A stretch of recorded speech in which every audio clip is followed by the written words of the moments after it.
Hi, my name's Eric. I'll be reading you selections from today's Cape Cod Times. Today's date is Monday, May 18th of 2026, and we'll start with the weather as we always do. Across the Cape and Islands today, mostly sunny, not as warm as yesterday, a high of 65 expected, but a beautiful day nonetheless. Perfect spring day, 65 degrees and fairly dry. Increasing cloudiness overnight, a low of 55 expected. Tomorrow and Tuesday, partly sunny, breezy, and pleasant. Both days, mid-70s and low 60s or high 50s in the overnight, both tomorrow and Wednesday. On Thursday, it gets a little cloudy and cooler, a high of only 65 like today, but cloudy, and overnight a low of 47. On Friday, to kick off the Memorial Day weekend, sunshine and a few clouds. Looks pretty nice. A high of 61, a low of 48. The weekend kind of turns down after that, but we'll see how that all plays out. That's a week away, and who knows? We do live in New England. The sun will rise at 5:19 a.m. It'll set at 7:57 p.m. We'll have 14 hours and 38 minutes of daylight today. The moon will rise at 6:23 a.m. and set at 10:50 p.m. Heading to the front of the paper where they used to keep the lottery results, and we read these because, well, somebody asked for them. If there's something you would like read to people who are blind or print disabled, you can email us at info@audiblelocalledger.org or call us at 508-539-2030 and we'll consider reading it. And if you miss any of the information we share in our readings for the blind and print impaired, you can always go to audiblelocalledger.org. It's a fully disability-compliant website. Click on the Listen tab, All Reads to the Blind, and you'll find 150 of our chronologically arranged readings for your catching up efforts. And the most recent are at the top. So the newest are at the top.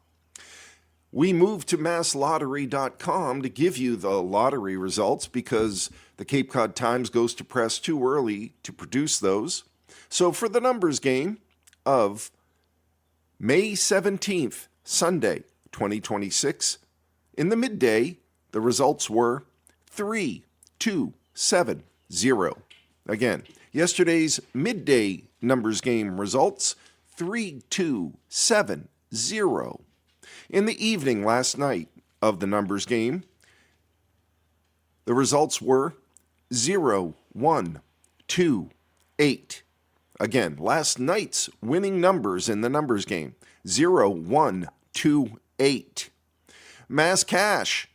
The next drawing is today at 2 p.m. for $100,000. The midday winning numbers for Sunday, May 17th, 1, 5, 16, 20, and 22.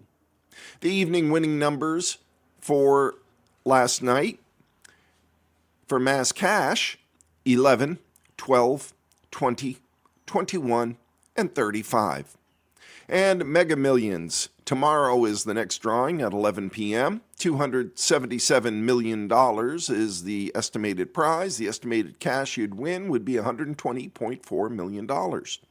And the winning numbers from Friday, May 15th of 2026, 17, 23, 25, 52, and 61 with 3, the bonus numbers. We don't usually read anything beyond the numbers game, but I did get a request to read all 3 of those, so we did. Now, good luck to all who play. Remember us if you win. From the front page of today's Cape Cod Times, the headline above the fold reads, Orleans Judge Set to be Arraigned on Assault by Zane Razak. An Orleans District Court judge is scheduled to be arraigned on Tuesday at Brighton Municipal Court, according to court records. Robert A. Welsh III faces a misdemeanor account of assault and battery on a household or family member and a felony charge of assault and battery with a dangerous weapon. The alleged assault is listed as occurring in Sandwich on January 31st. Reached on Thursday, his attorney, Daniel O'Malley, said he had no comment. Welsh is listed as the first justice at Orleans District Court on the state website. In 2006, Welsh, who prosecuted the Krista Worthington murder trial, was nominated by outgoing Governor Mitt Romney for District Court Associate Justice in the circuit covering southeastern Massachusetts. At that time, his father was the presiding judge in Orleans District Court. Welsh's grandfather and great-grandfather were also judges. According to legal filings, a criminal complaint was issued on Monday, May 11th. A judge allowed prosecutors' motion to impound court records until arraignment. Welsh's attorney also filed a motion to postpone the arraignment. A spokesperson for the Suffolk County District Attorney's Office said the Massachusetts trial court transferred the case to the Boston Municipal Court, which is in its jurisdiction. The Chief Justice of the District Court placed Judge Robert Welsh on administrative duties effective Monday, May 11th, said court spokesperson Erica Gully-Santiago. The next headline on today's Cape Cod Times front page, research may redefine scope of Wampanoag history and region. A Bourne burial survey by Rachel Devaney. During a presentation to the Bourne Conservation Commission on May 7th, scientific researcher John Steinberg flashed a dark blue screen on a projector that was flecked with bright yellow markings. "You may think there's not much to see here," said Steinberg. He gave a presentation at the Bourne Veterans Memorial Community Center on ground-penetrating radar on Burying Hill in April of 2025. "But for someone like me, this is really important. Those flecks of yellow," said Steinberg, "indicate roughly 15 traditional Wampanoag burials that are estimated to be between 3,000 and 9,000 years old." Steinberg, affiliated with the Fisk Center for Archaeological Research at UMass Boston, said the project was the most extensive non-invasive ground-penetrating radar project he's ever conducted. "This took a whole week of going back and forth within that little area," he said, "and we collected over 5 kilometers of data. I'm super proud of this survey." The project is a partnership between the Herring Pond Wampanoag tribe and the town of Bourne, and it was paid for with money raised through the Community Preservation Act. Initial findings suggest that the burial practices are consistent with Wampanoag traditions, such as bodies positioned facing east, Steinberg said. There is roughly $20,000 left in CPC funds, according to Herring Pond Wampanoag tribe member Karina Silva, for Steinberg to continue his research in the area. He said he wants to understand the proximity between the tribe's villages, which are presumed to run along the Herring Run in Bourne, tribe burials, and a potential location of a meeting house. John's passion for this work is phenomenal. He presented his findings in a way that was respectful to our culture while keeping the location of our burials confidential, said Silva.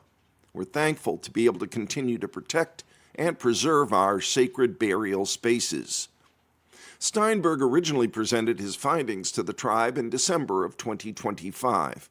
The project, he said, didn't include excavation of remains, and the approximate location of each burial will not be shared with the public, he said. What did the presentation include? Well, the presentation described scientific methods and results, drawings of Wampanoag burials, and photos from Viking-age skeletons from Iceland. The point of the survey, said Steinberg during presentation, was to determine the number and distribution of burials on Burying Hill, as well as see if there's evidence of burials anywhere else, he said. Steinberg also broke down how ground-penetrating radar works and how radar waves interact with a variety of burials, whether they're traditionally Wampanoag or Christian. Microwaves, he said, go into the ground, and when the waves encounter a change in moisture, the energy bounces back. It's the same technology the FAA uses to fly planes, said Steinberg. And then we come back up through the ground, and energy decreases in the square of the distance. Steinberg also talked about other surveys he's done across Scandinavia, along with physical excavations.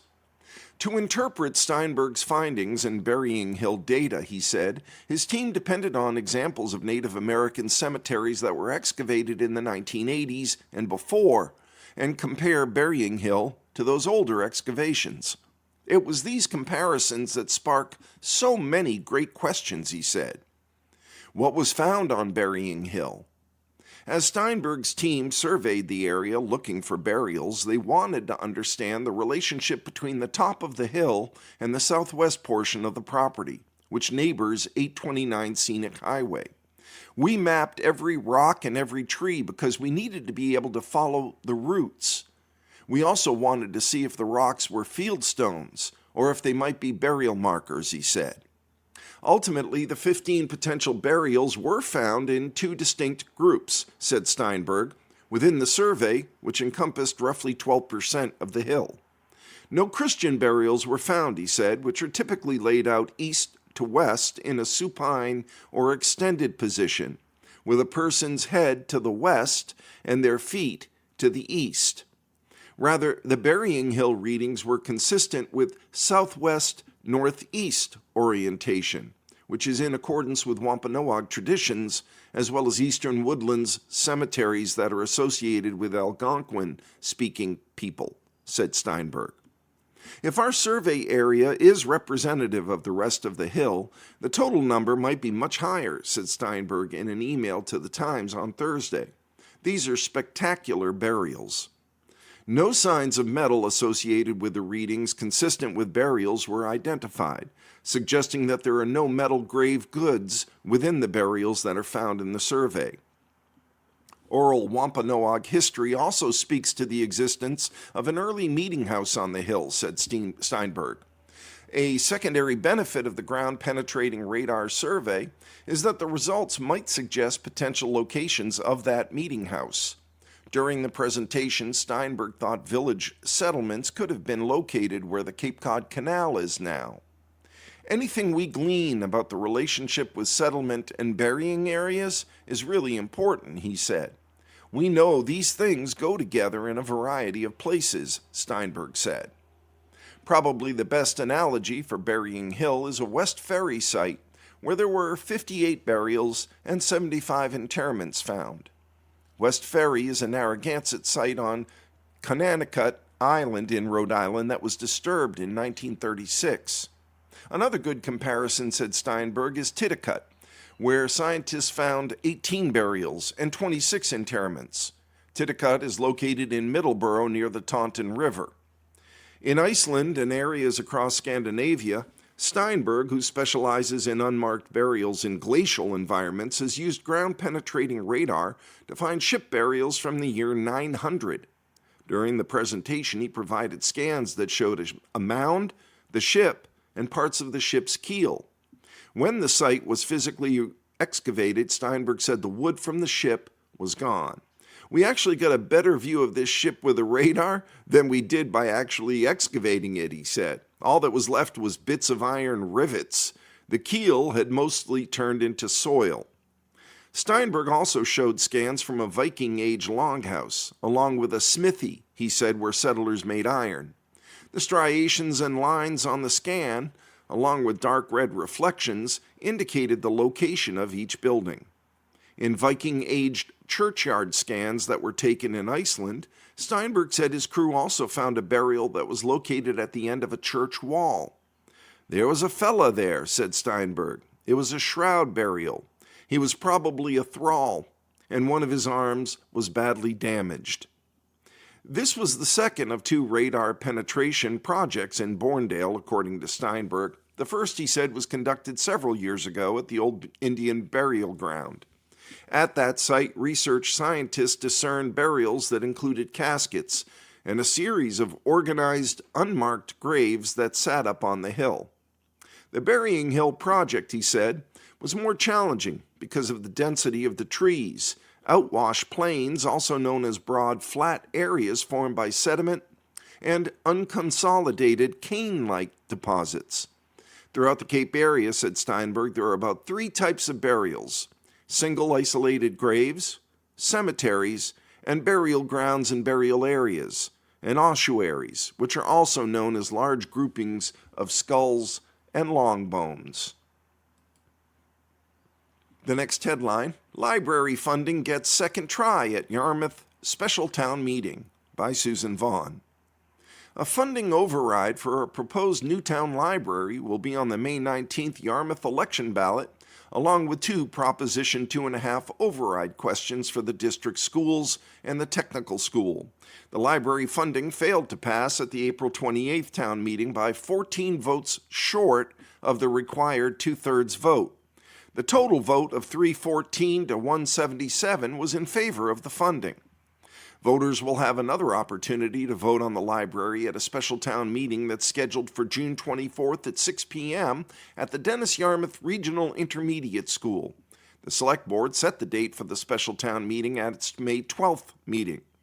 After the annual town meeting, a petition was launched for a special town meeting to revote the library proposal, and it got nearly 300 signatures, more than the required 200 to qualify for another vote.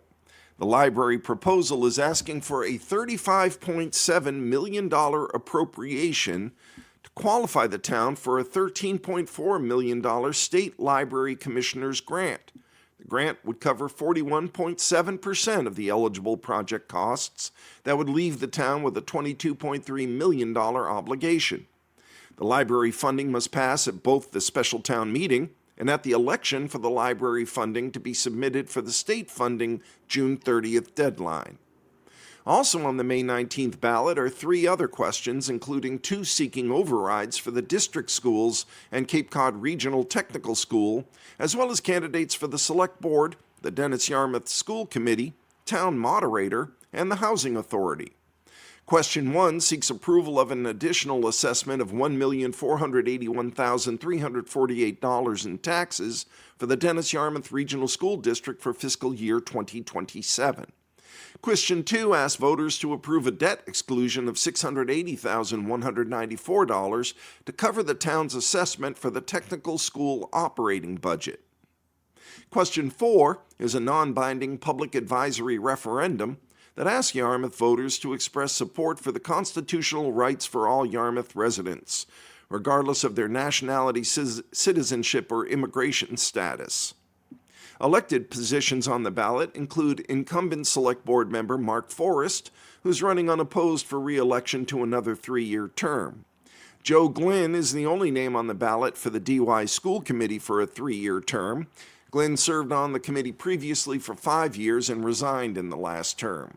He's also running for the Housing Authority for a 5-year term and as a state representative in the 1st Barnstable District in the fall election. John Pearson of Yarmouth told The Times he's running as a write-in candidate to fill the other vacant seat on the school committee. Meg Marshall and Philip Morris are leaving the committee.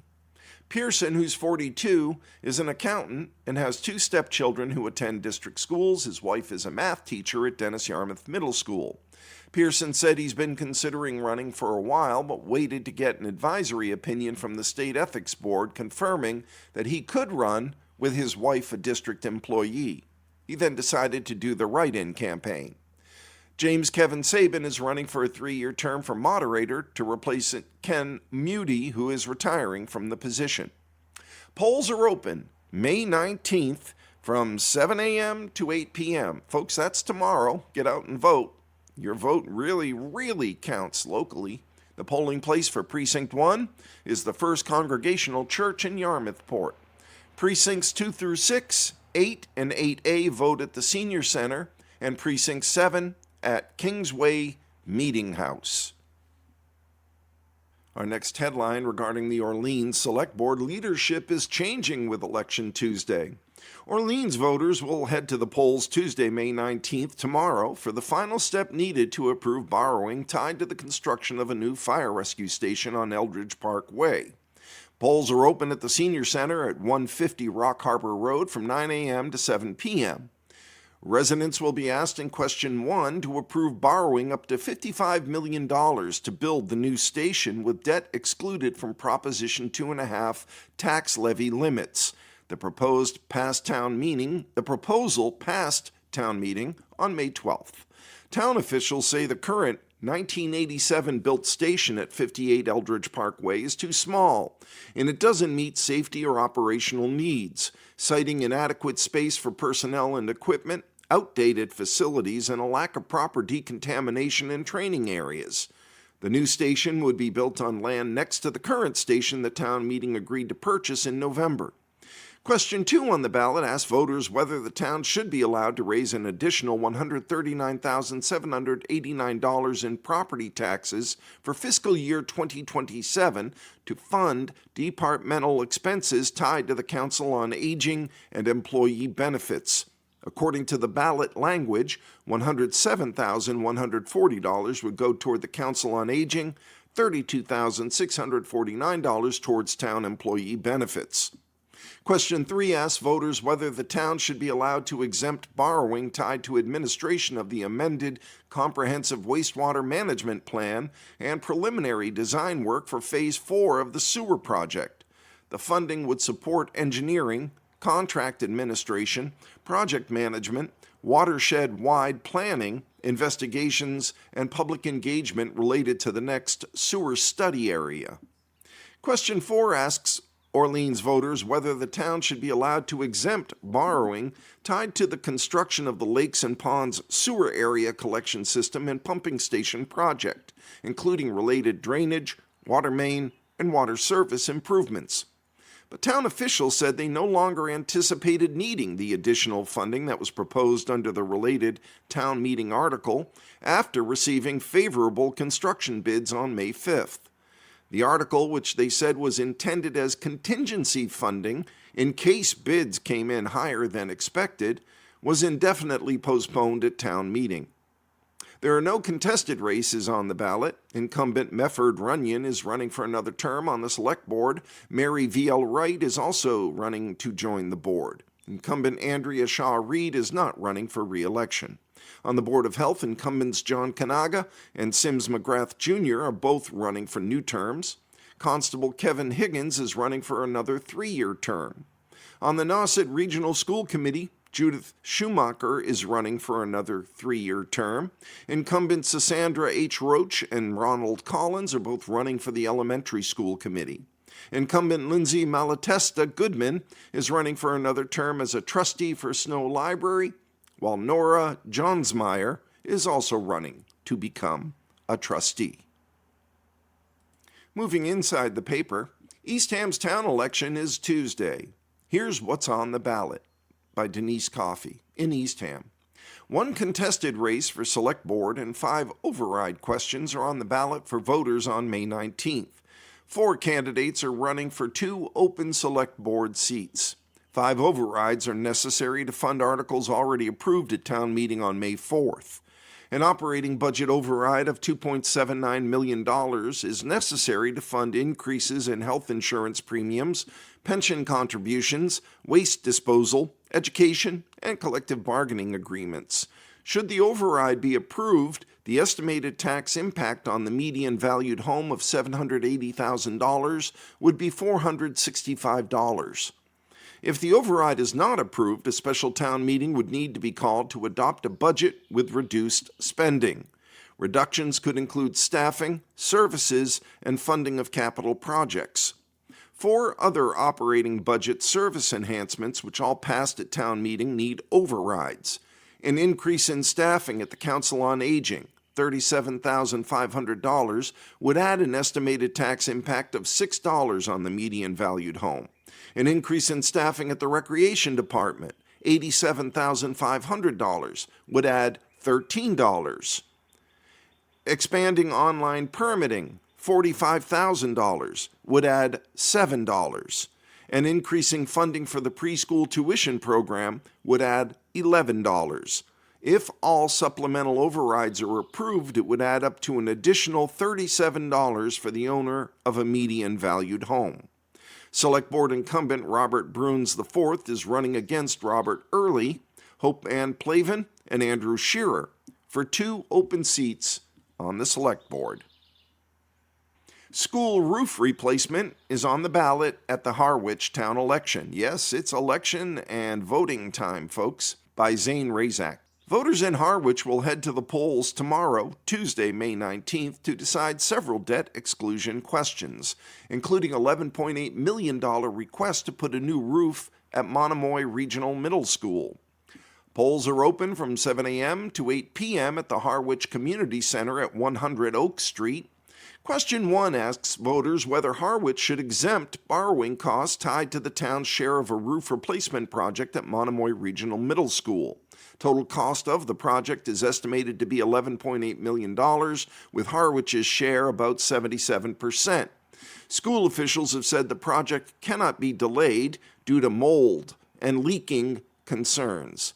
Voters will also decide whether to approve borrowing related to the purchase and equipping of a new ambulance for the fire department and the purchase and equipping of a new boat for the harbor master department. Estimated cost for the ambulance is $577,500, while the cost of the boat is $425,000. All of these articles passed at Harwich's town meeting earlier this month. Question 4 asks voters to authorize borrowing for architectural and engineering services connected to a proposed new Department of Public Works facility and mechanical workshop. Estimated cost is $1 million. However, this proposal did not pass at town meeting. Voters will only decide one contested race in this election.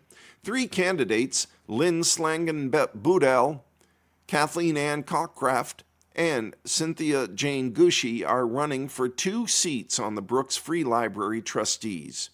On the select board, incumbents Jeffrey Franklin Handler and Donald F. Howell are both running for another 3-year term. Catherine Yem Cutter and Richard Norman Roy are running for 2 seats on the Monomoy Regional School Committee. Ryan Clark and Meredith Henderson are both not seeking re-election to the committee. And Brett and Jeffrey Guillet-Fortin is the only candidate running for a 1-year seat on the committee. He was appointed to the committee earlier this year to fill a vacancy created by a resignation. The seat is now up for election to complete the remainder of the term.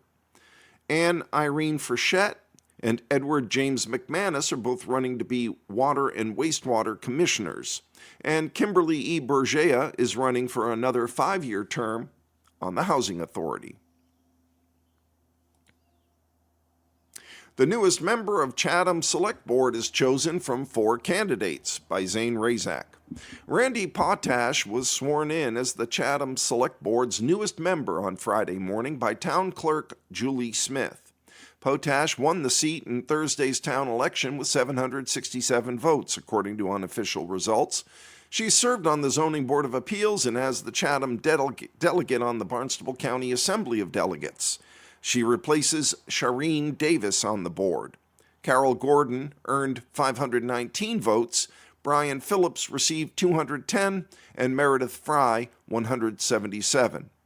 There were 2 Chatham seats on the Monomoy Regional School Committee on the ballot. Heather Morgan, the only candidate listed on the ballot, received 1,223 votes. Lucia Luce Quinn received 195 as a write-in. Shirley Smith, the only candidate for Housing Authority, received 1,254 votes. Both ballot questions passed. That first ballot question asked voters whether the town should be allowed to exempt borrowing costs tied to a $2 million bulkhead replacement project at Barn Hill Landing. Town officials say the waterfront facility on Oyster Pond River supports commercial shellfishing, recreational boating, and public coastal access. But a recent structural evaluation found the steel bulkhead has reached the end of its serviceable life because of extensive corrosion and structural deterioration. The town has also restricted vehicle loading near the site and installed concrete barriers to reduce safety risks, according to warrant documents. According to results, 1,273 voters supported this, 318 voted no. The second question sought voter approval for a debt exclusion connected to a $3.5 million reconstruction project at Riders Cove Landing, one of the town's busiest public boating facilities that serves commercial fishing operations, charter vessels, and recreational boaters. Officials say the existing boat ramp and timber bulkhead are near the end of their useful life. Proposed improvements include replacing the bulkhead and boat ramp, expanding and reconfiguring floats, and upgrading parking, drainage, utilities, and site infrastructure. Results showed 1,286 voters supported this question, while 307 voted no. And both of those questions passed unanimously at town meeting.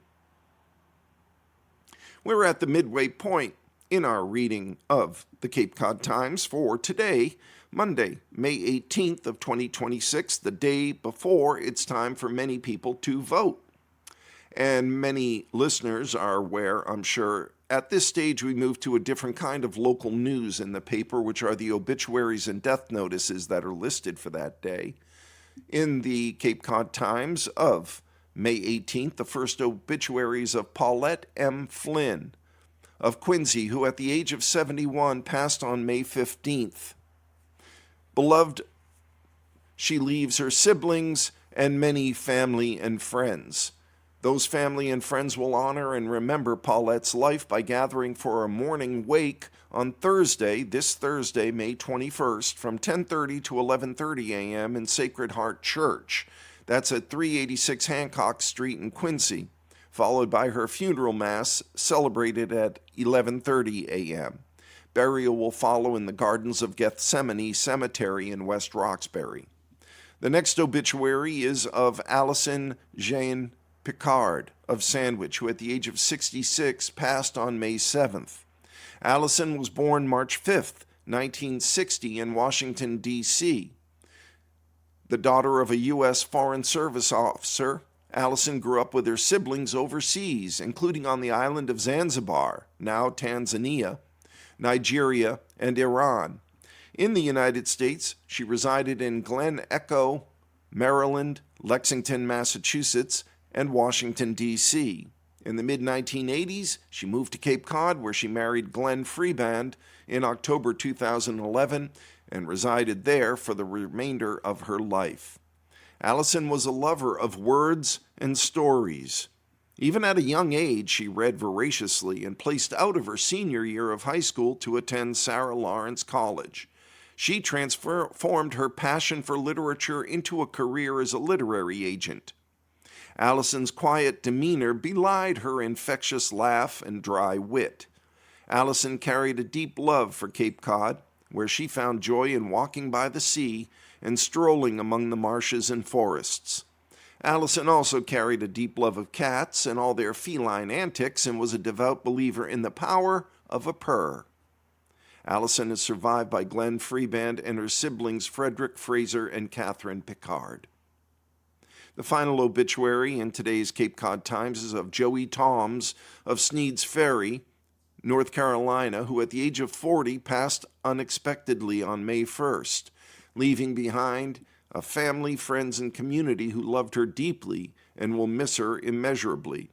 If you knew Joey, you knew how to laugh, how to love with your whole heart, and how putting others first mattered more than anything.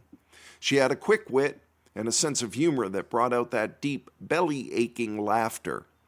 Joey had a rare gift where she always knew what to say and how to help in life's darkest moments, and she made everyone around her feel lighter and happier just by being in the same room. Joey loved spending time on Cape Cod and loved the beach no matter where it was, and she used her beach time to reflect, to dream, and to plan how to continue to make this world a better place, something she did every day of her life. Joey's life was far too short, but she left a lasting impact on her friends and family in New York, Massachusetts, Utah, and North Carolina. And that concludes the obituaries and the death notices that are listed in today's Cape Cod Times of Monday, May 18th. From the Cape and Islands section, 2 vie for open seat on Wellfleet's Select Board by Denise Coffey. A two-way contest for a single seat on the Wellfleet Select Board is on the May 19th annual town election. Select Board members in Wellfleet serve for 3 years. Incumbent Ryan Curley is competing for a third term against Timothy Sayre, who has served a previous term on the board. Polls will be open from noon to 7 p.m. at the Adult Community Center at 715 Old Kings Highway. The Times asked the candidates for biographical information and answers to 4 questions. The candidates are listed alphabetically by last name. The first candidate, Ryan Curley. Length of residence, a lifelong Wellfleet resident. Work and employment, freelance consulting since 2018. The education, a BA from Eckerd College in Florida. As of next week, a Master's of Public Administration, Suffolk University in Boston. His civic experience: 2 terms on the Wellfleet Select Board starting in 2020 to present.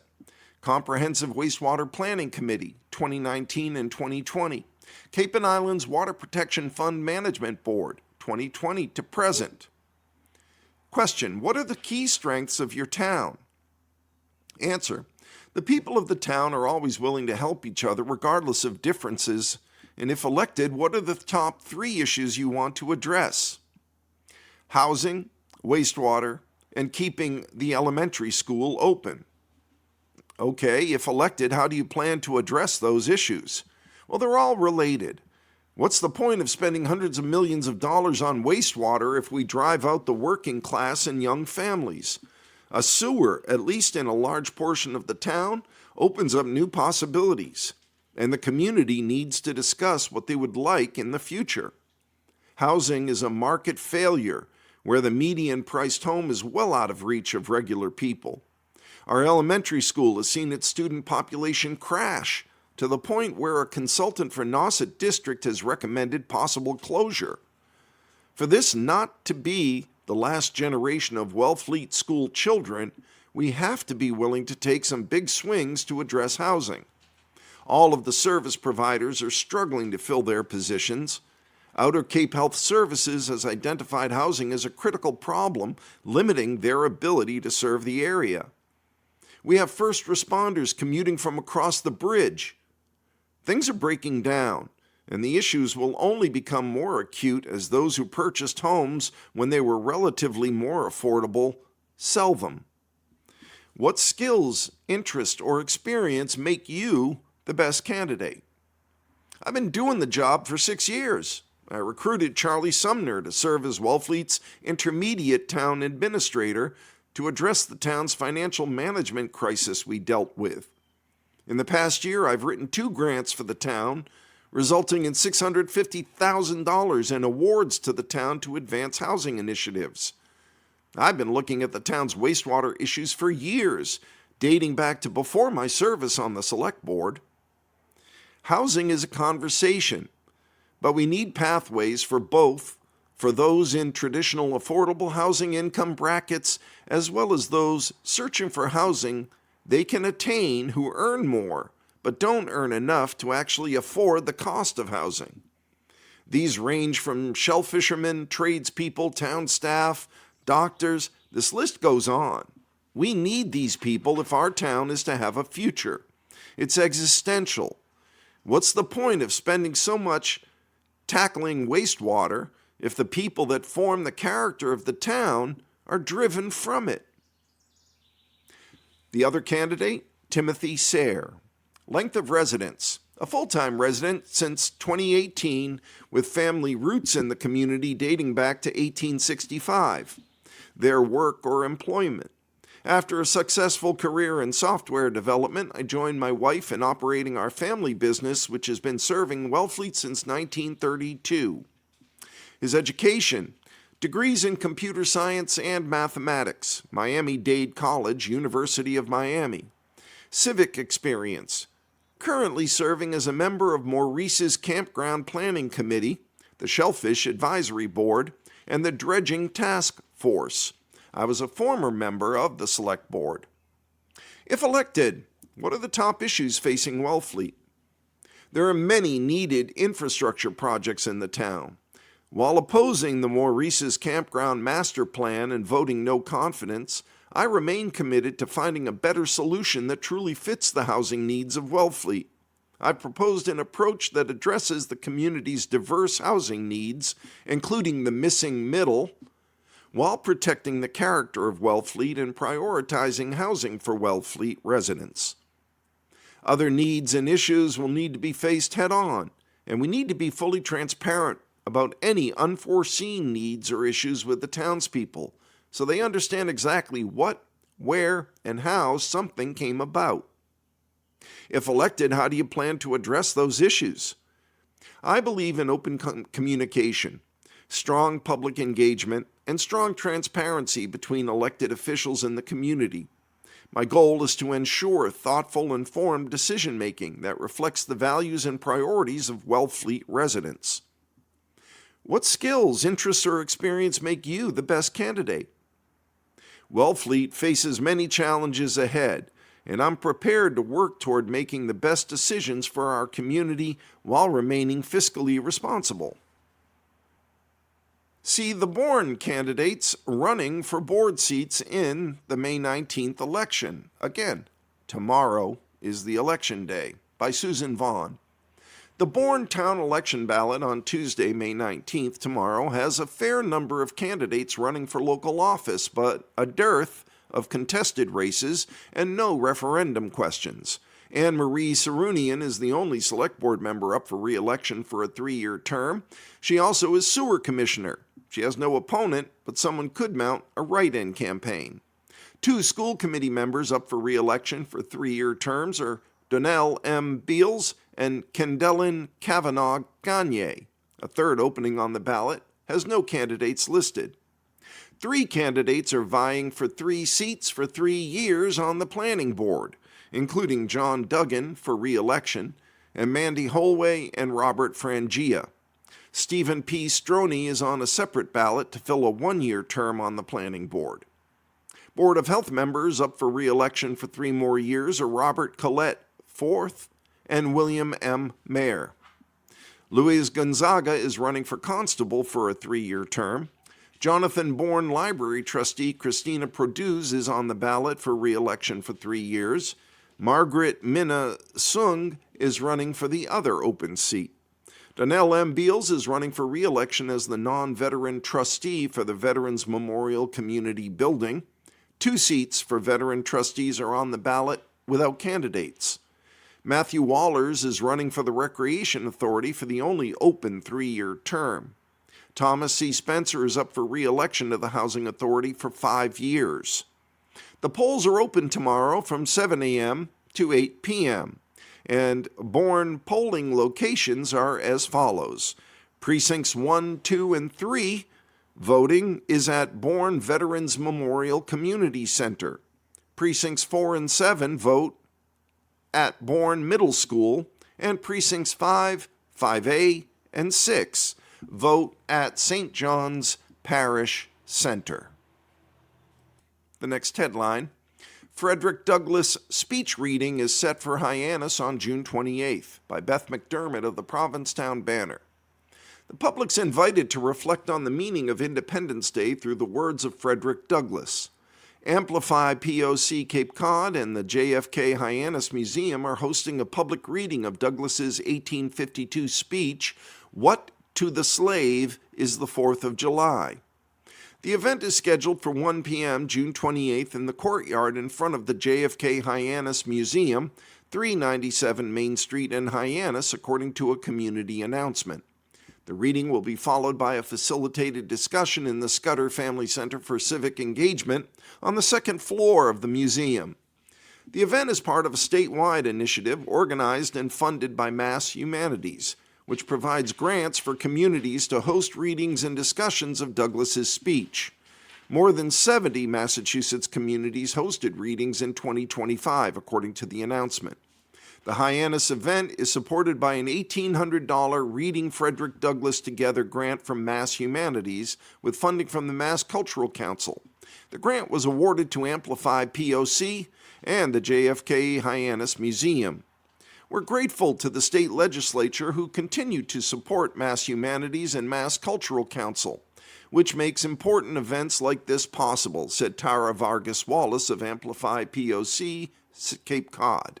And we thank Mass Humanities for the guidance in organizing a meaningful event to the benefit of our entire community. The life and works of Frederick Douglass continue to shape our understanding of America. His 1852 speech challenges Americans to confront the contradictions between the ideals of liberty and the realities of slavery.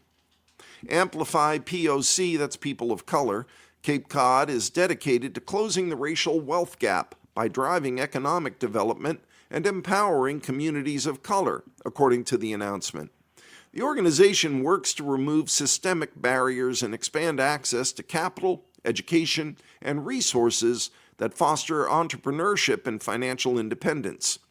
The JFK Hyannis Museum explores the life and legacy of President John F. Kennedy and the Kennedy family's connection to Cape Cod through exhibitions, education, and community programming. Mass Humanities is a nonprofit foundation based in Northampton that creates opportunities for people in Massachusetts to engage with the humanities. The organization's Reading Frederick Douglass Together program is designed to foster community dialogue and reflection on issues of freedom, justice, and equality. For additional information, visit masshumanities.org. The story was created with the assistance of artificial intelligence, AI. Journalists were involved in every step of the information gathering, the review, the editing, and the publishing process. A disturbing headline: the WHO declares Ebola outbreak an emergency, by Disha Mishra and Akanksha Kushi of Reuters. An Ebola outbreak in Congo and Uganda have been declared a public health emergency of international concern by the World Health Organization after 80 suspected deaths. The WHO said the outbreak, caused by the Bundibugyo virus, does not meet the criteria of a pandemic emergency, but that countries sharing land borders with Congo are at high risk of spread. On May 17th, the United Nations Health Agency said in a statement that 80 suspected deaths, 8 laboratory-confirmed cases, and 246 suspected cases had been reported as of May 16th in Congo's Ituri province across at least 3 health zones, including Bunia, Rwampara, and Mongwalu. One case was confirmed in the eastern Congolese city of Goma, a statement by M23 rebels said. Congo's health ministry had said May 15th that 80 people had died in the news outbreak in the eastern province. The 17th outbreak in the country, where Ebola was first identified in 1976, could in fact be much larger, given the high positivity rate of the initial samples and increasing number of suspected cases being reported, the WHO said. The outbreak is extraordinary as there are no approved Bundibugyo virus-specific therapeutics or vaccines, unlike for Ebola Zaire strains, it said. All but one of Congo's previous outbreaks were caused by the Zaire strain.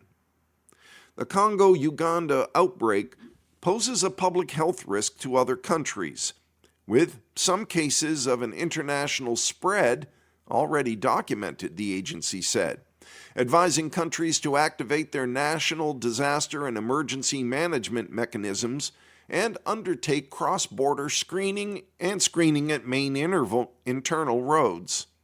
In Uganda's capital, Kampala, 2 apparently unrelated laboratory-confirmed cases, including 1 death, were reported on May 15th and 16th from people traveling from Congo, the WHO said. The WHO said on May 17th that a previously reported laboratory-confirmed case in Kinshasa, the capital of Congo, had tested negative after secondary testing was done. Bundibugyo virus disease contacts or cases should not travel internationally unless as part of a medical evacuation, the WHO said.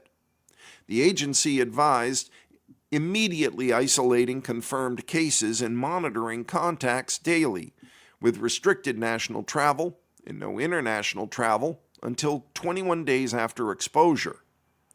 At the same time, the WHO urged countries not to close their borders or restrict travel and trade out of fear, as this could lead to people and goods making informal border crossings that aren't monitored.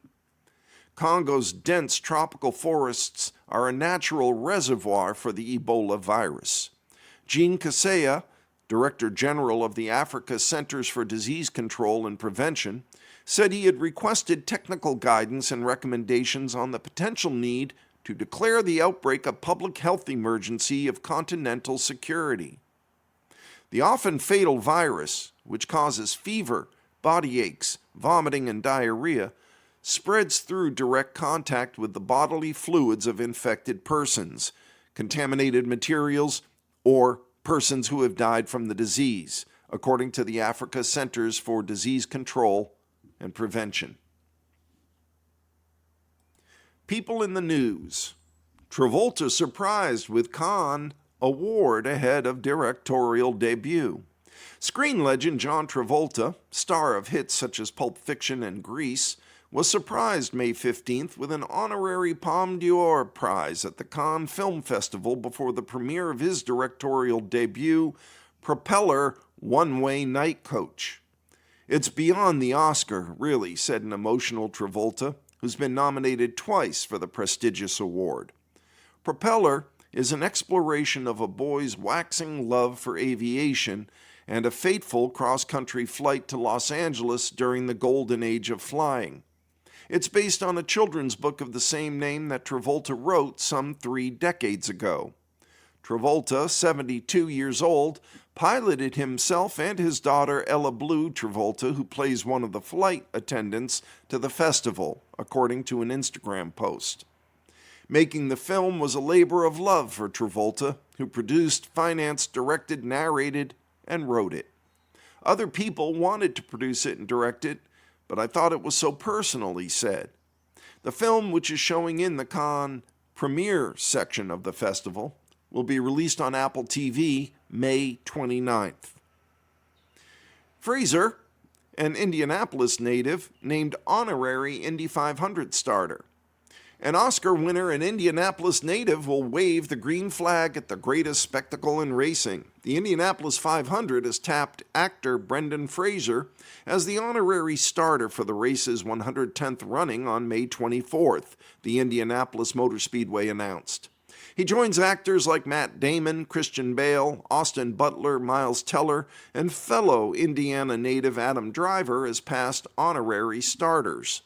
Fraser, who was born in Indianapolis, is most known for his role in the Mummy franchise.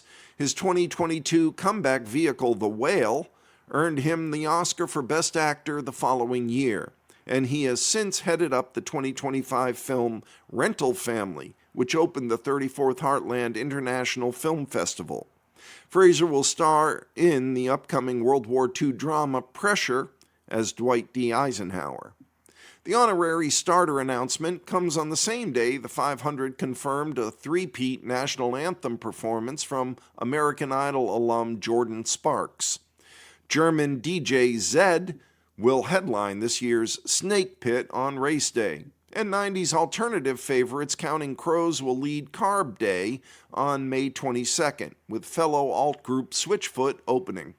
Indiana Pacers Pascal Siakam and Andrew Nembhard will serve as grand marshals for the May 23rd Lucas Oil 500 Festival Parade.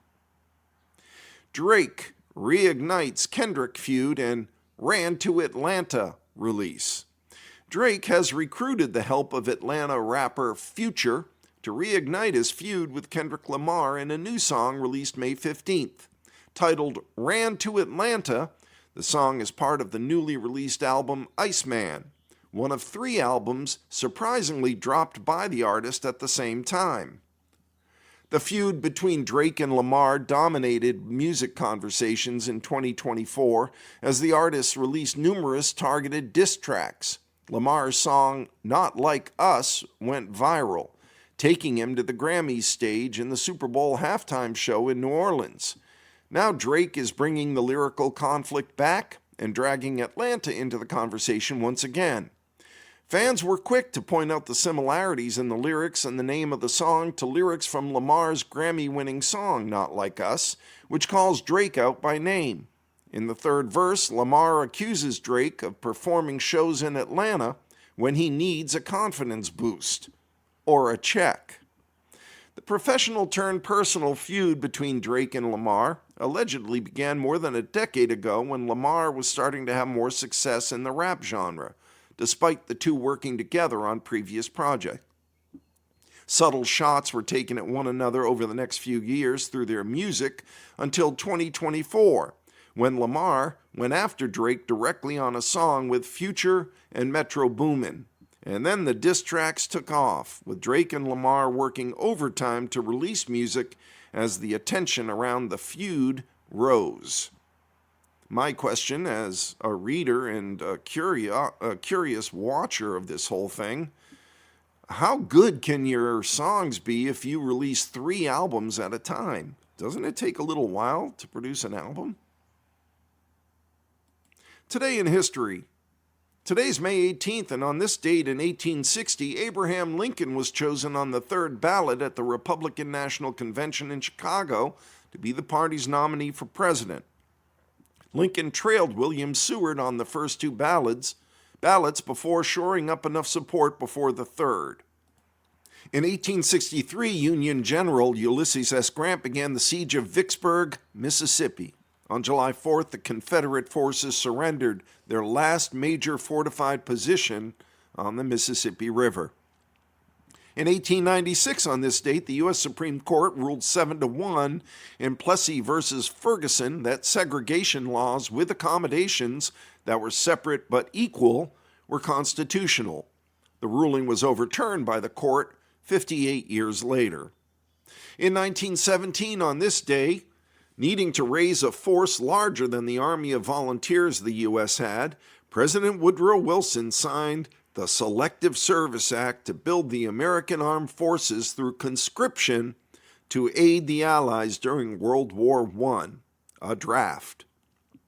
In 1927, in the Bath school disaster, Andrew Kehoe set off explosions at a schoolhouse in Bath Township, Michigan, killing 38 children and 6 adults, including Kehoe, who set off an explosion in his truck and had earlier killed his wife.